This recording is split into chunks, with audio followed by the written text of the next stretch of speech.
In our continuing, I'm going to call it series, but conversations about mental health and how we can help our neighbor. We have Mandy Mccarthy with us this morning from Northwest Services. I met Mandy when we were both, I don't know what the word is, but when we were both sworn in for the Board of Zoning Appeals. And please don't ask us any zoning questions today. And anyway, so and Mandy's on the board with me, and we really got to know each other in Richmond several weeks ago, and we were at a workshop down there. And she's a wonderful, beautiful human being. She has an incredible story to tell, and I'm not going to take any more time away from her. So please welcome my friend Mandy McCarthy.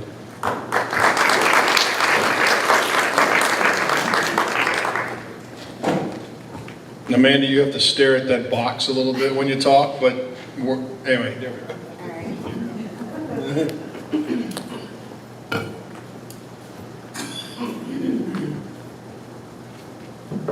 All right, so my name is Mandy. So thanks for having me and including me in this. I love the community of Front Royal. It is a super big passion of mine to help people in general. I'm passionate about people, and I just love this community. So who am I? I'm a single mom. I was raised by a single mom. I work for Northwestern Community Services. I just switched positions. I work for the Prevention and Wellness Department. I work for the Northern region, so mostly Frederick, Clark, and Winchester City. But I live here in Front Royal and do community work here in Front Royal. And it's a blessing. It was a super big blessing to be able to get that kind of job and to be able to do that work, to get paid to do the work that I do for free. You know, it's like awesome. I am stable. I just bought a home a year ago here, right down Virginia Avenue. And I get to do all these home improvements. Lowe's is like my favorite store now. I never would go into Lowe's. I just recently started growing a little garden. I have like a baby pool and I grow, you know, like vegetables. And I was on a Zoom meeting the other day and they were talking about, I was a PACA meeting, and they have community gardens where they do community free markets every Friday, or not every Friday, but Fridays.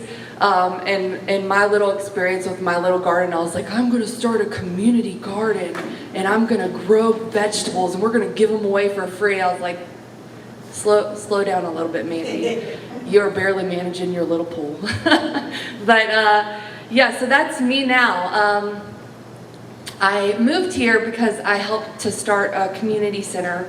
I would do free community dinners twice a month, and still we're doing summer cookouts with Good Shepherd down the road for Virginia Avenue to bring the community together. But that's how I ended up here. I felt like the Lord was calling me to Front Royal. And so I moved here almost 4 years ago. My son goes to Legacy Christian Academy, and so that's a super big blessing. And I share all of this, why? Because I was an addict. I have attempted to take my own life. I have been homeless.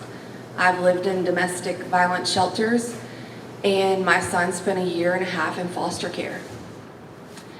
And I don't think that you would know that by looking at me today and seeing me in life today, and just even looking at me physically, you know, stereotyping me. I don't think that you would know that because I'm free from mental health. I am free from addiction, and I have my son back.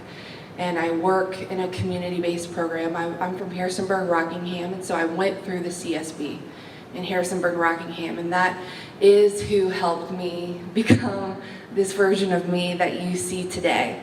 And it's why I am so passionate about people and helping people and growing the community. And so I've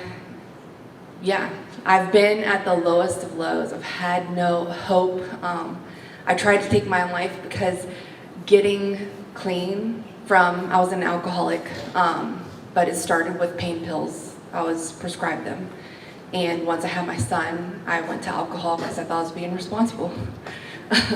And so I didn't think that I could stay clean, and I knew that if I didn't, I'd never get my son back. And so that's why I kind of gave up hope. And I'm here today just by the grace of God, and people like you, people that came alongside me and helped lift me up and believed in me, and when I didn't believe in myself, and gave me hope. When I went to rehab, they gave me the statistic of 10%. So I went to rehab with 60 people, and they said, 10% of you will stay clean. This will work for 10% of you. And I believe that back then that was the national average.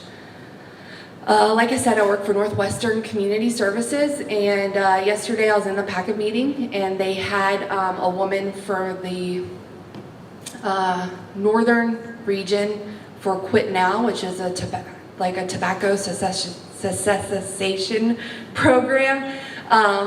And she was giving a lot of statistics about tobacco, and so it's vaping and tobacco together. And the statistic for tobacco and vaping was 8%.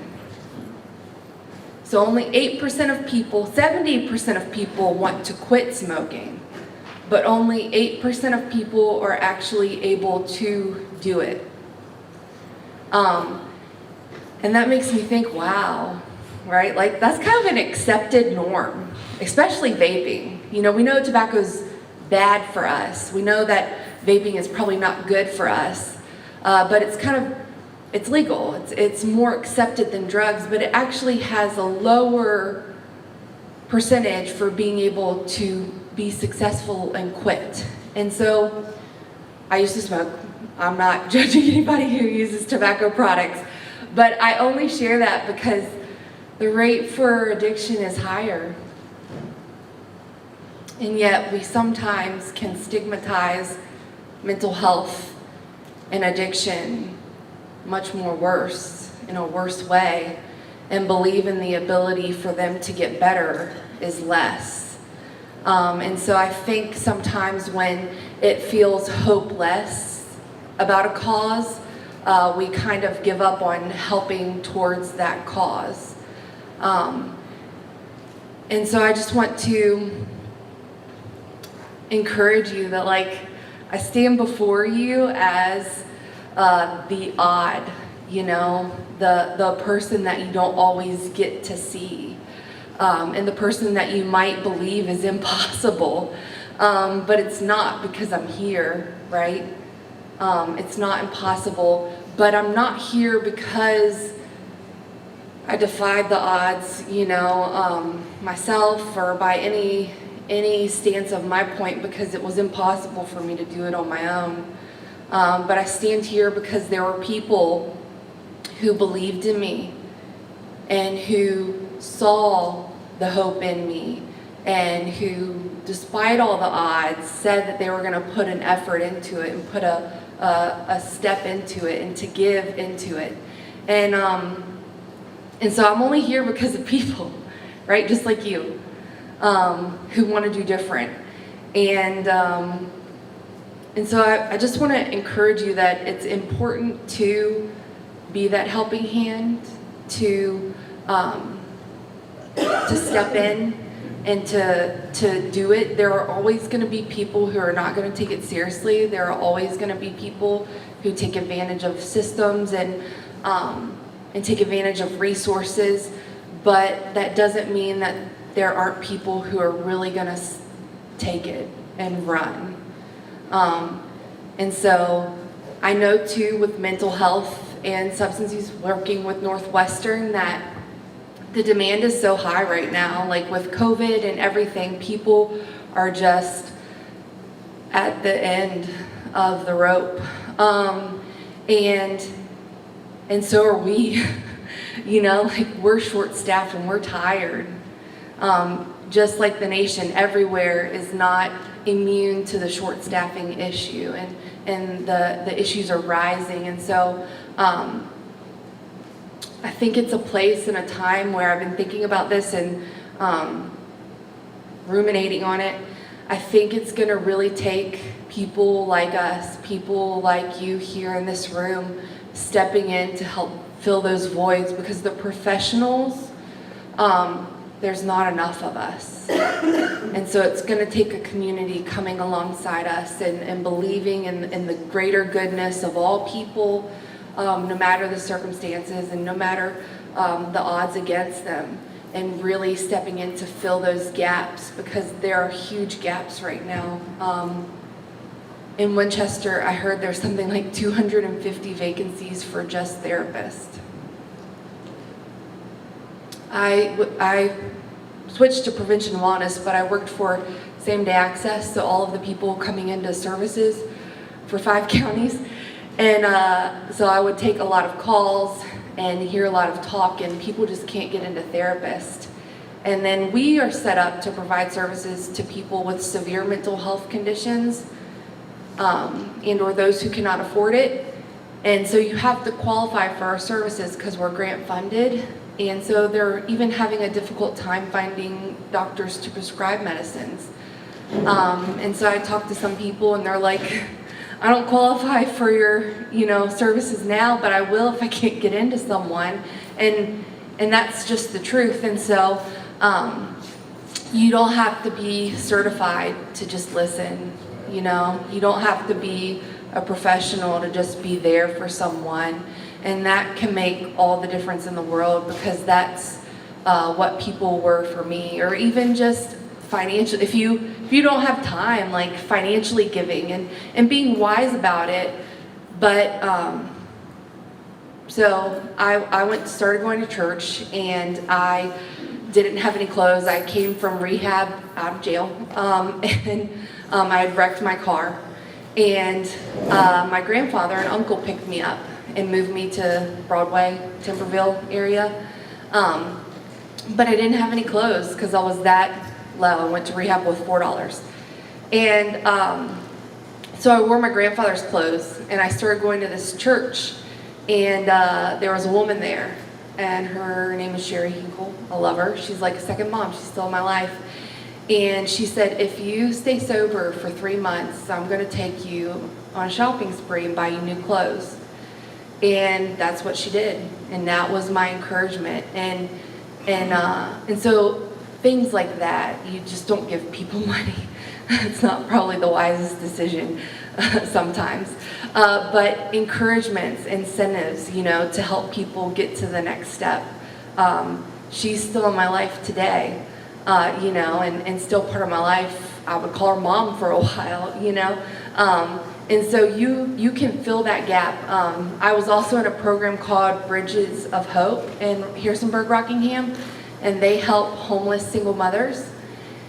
And so I was able to get on my feet that way. And so when I bought a house, I invited the people on that board, and on that team that helped me.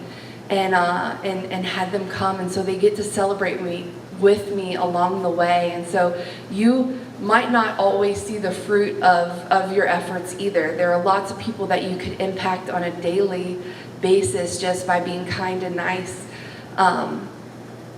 But sometimes you do get to see it, and it's so worth it, because I wouldn't be here today without those people, and I wouldn't be talking to all of you without those people. And if my story has any impact on you, then all the people that you go out and help, would it be helped without those people? And so it's building upon itself, right? So like just talking to one person, you can do great and mighty things.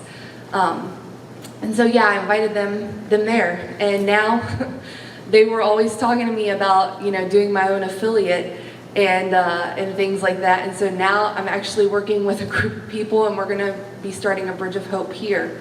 And so we've been working on that for several months. It houses single parent families. And so with the renter shortage and things like that, that's going to be a little bit difficult in itself. But we partner with landlords to rent properties, and we work with the families that come into services. and develop a budget. And so Bridge of Hope would be responsible for the full rent, in the beginning, and then as time goes on, we would, slowly deliver some of the responsibilities to the recipient and to the participant until they would be able to financially be responsible and support themselves.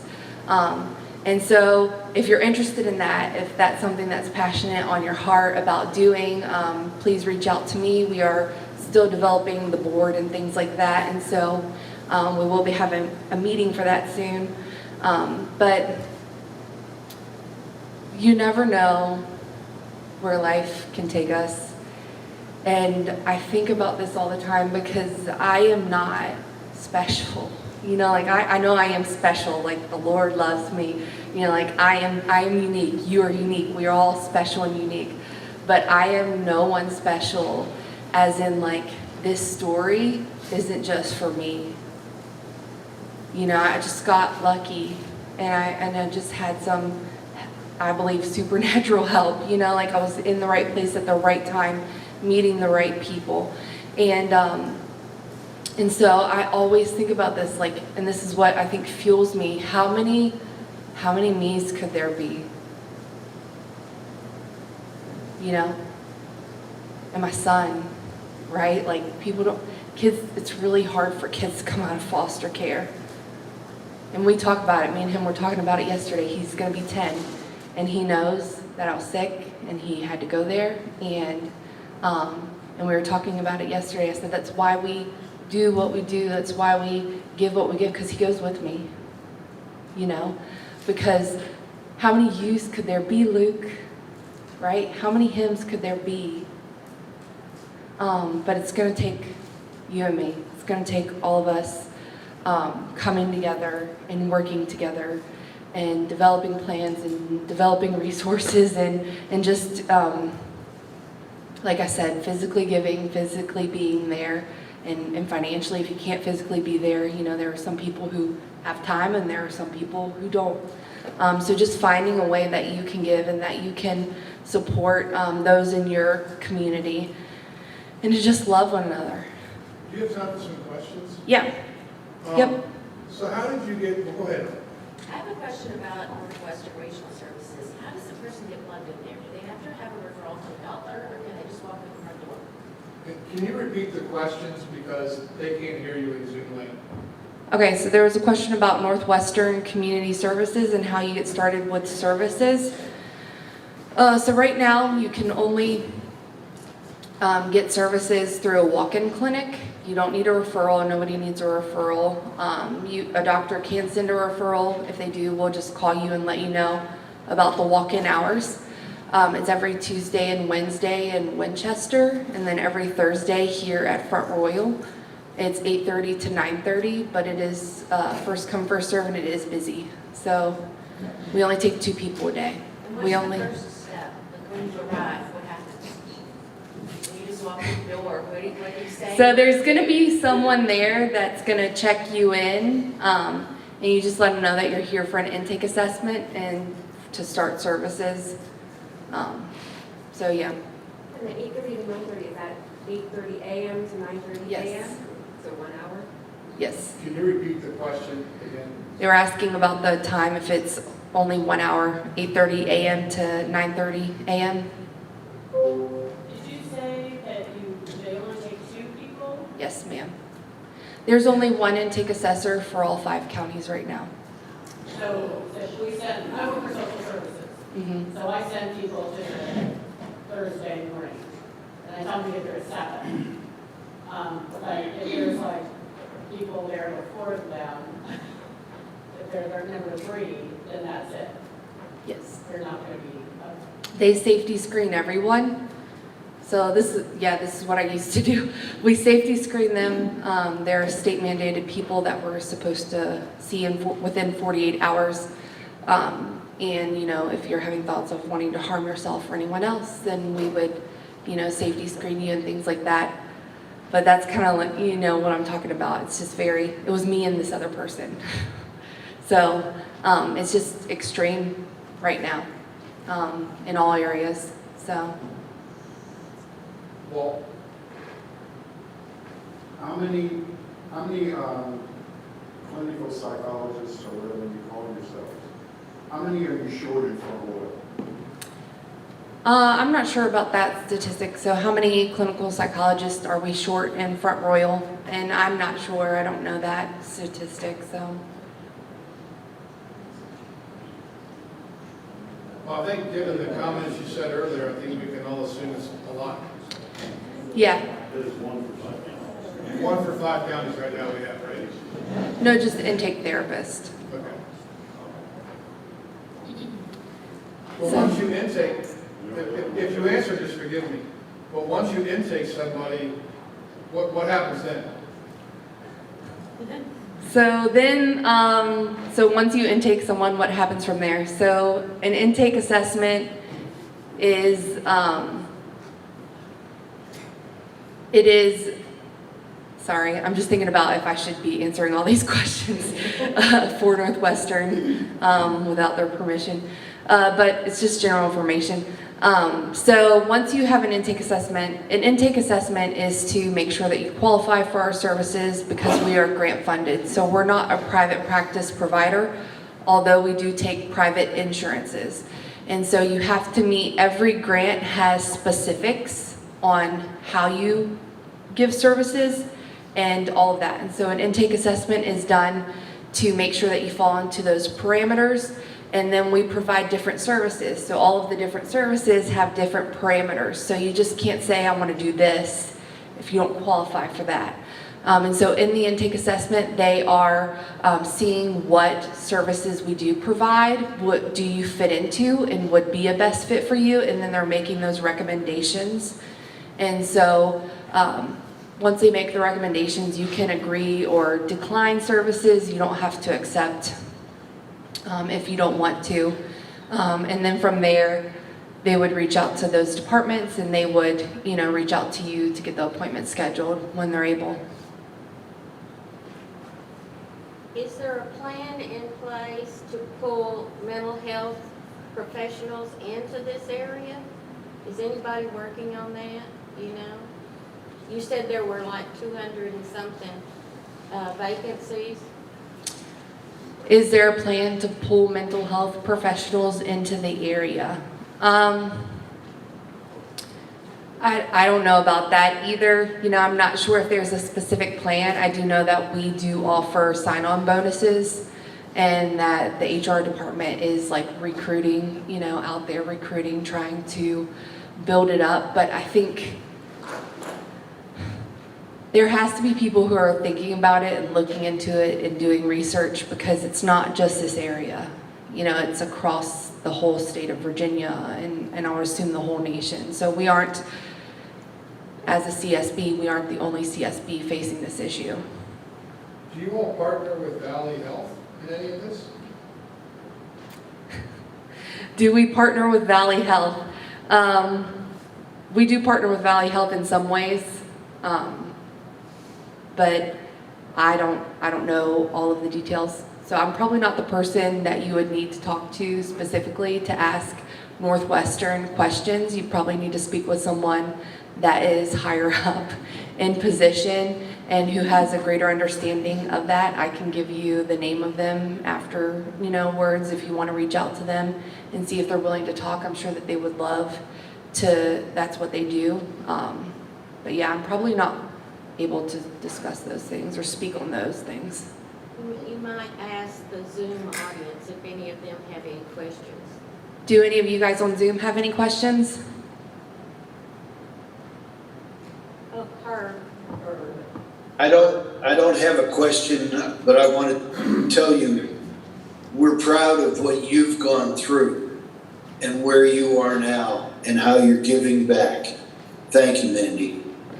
Oh, thank you.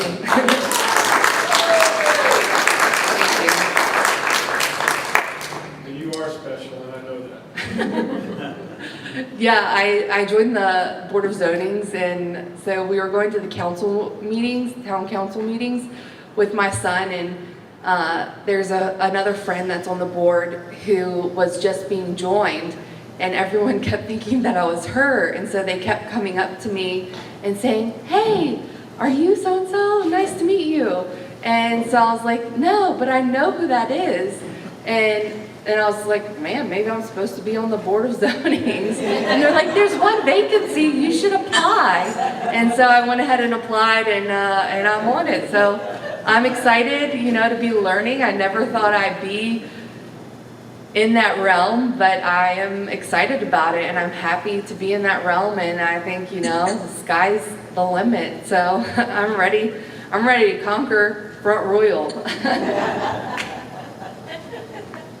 Thank you, man. Yeah, and I just want to finish by saying, like, I encourage you to believe in the impossible, because it's not, you know. And so just believe in whatever, and just go for it. And if you fail, like, oh well, you know, at least you tried. So thank you so much for having me, and I'm grateful for all the work that you guys do and coming together and waking up this early.